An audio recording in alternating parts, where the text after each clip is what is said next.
Cette enquête est un calendrier de l'Avent audio en 24 épisodes et vous écoutez l'épisode numéro 16. Si vous n'avez pas déjà fait, téléchargez et imprimez gratuitement le kit de l'enquête grâce au lien en commentaire. En cavale, le podcast d'enquête mystérieuse pour enfants espions. C'est top secret. On est en cavale. On mène l'enquête.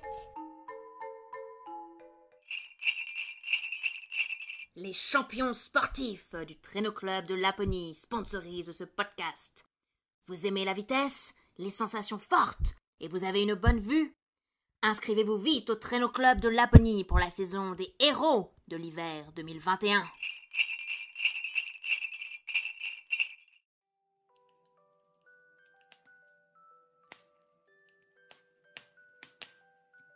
L'agent Roméo Foxtrot et les renards du SSPN sont tous dehors à la recherche de Léon, l'imposteur qui s'est fait passer pour le Père Noël pendant plusieurs jours et qui est en fait son frère jumeau.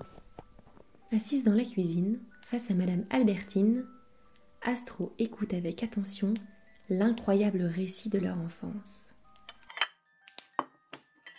Léon et Noël sont nés un 24 décembre à minuit 00.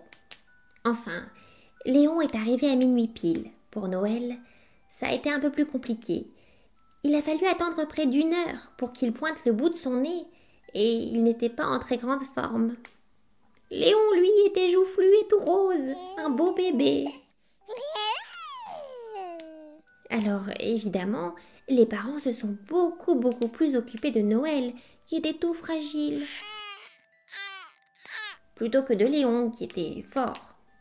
Pour se consacrer entièrement à bébé Noël et lui rendre sa santé, ils nous confièrent à ma mère et moi le bébé Léon pendant quelque temps. Dès lors, les deux frères prirent des chemins différents, mais ils restaient quand même très proches et complices. En grandissant, ils avaient même inventé un langage codé top secret. Les choses ont commencé à se corser quand le petit Léon comprit que ses parents préféraient Noël. Même s'il ne le disait pas ouvertement, bien sûr. Il faut dire que le petit Noël était déjà un être tout à fait exceptionnel. À l'âge de 3 ans, il domptait son premier renne. À 7 ans, il gagnait la médaille régionale de Laponie au concours de vitesse de traîneau. Et à 12 ans, il devint même champion du monde. Tout lui souriait. Il avait même tout un tas d'admiratrices secrètes qui lui envoyaient des lettres. Et à côté, Léon passait inaperçu et un peu sans intérêt. Il était très doué avec les animaux aussi, mais il n'a jamais pu faire de traîneau car il était myope comme une taupe, pauvre petit. Pourtant, c'était son rêve à lui, de faire du traîneau, vous savez, agent Astro.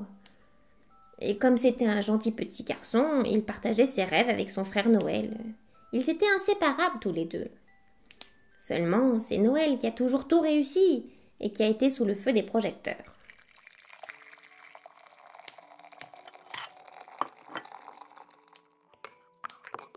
Le jour des 10 ans de Noël et Léon, leur famille reçut un drôle de courrier de la part des lutins. Les parents étaient jardiniers dans une grande plantation de sapins et ils n'avaient jamais entendu parler des lutins avant, nous non plus d'ailleurs.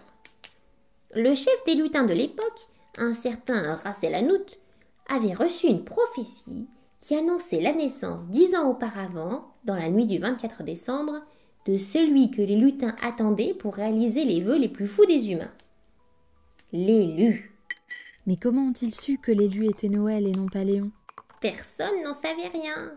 Mais pour les parents, c'était une évidence. Il s'agissait forcément de Noël. Ils étaient si fiers d'avoir une personne exceptionnelle dans la famille. Et le pauvre Léon fut complètement laissé de côté. Et il commença à révéler un côté très sombre de lui-même. Pour le 15e anniversaire des jumeaux, les lutins vinrent enfin rencontrer l'élu pour préparer son avenir. Pour que les lutins ne voient que Noël, les parents firent en sorte d'éloigner Léon en lui organisant une fausse activité surprise dans les sous-sols du château. Mais les deux frères découvrirent la supercherie de leurs parents et c'en était trop pour Léon. Il décida à ce moment-là de se retirer dans son monde et de s'enfermer dans le sous-sol. pour cultiver ses idées sombres. Madame Albertine, j'ai besoin d'aller faire un tour dans ce sous-sol sans attendre. D'ailleurs, je pense savoir où est l'entrée secrète.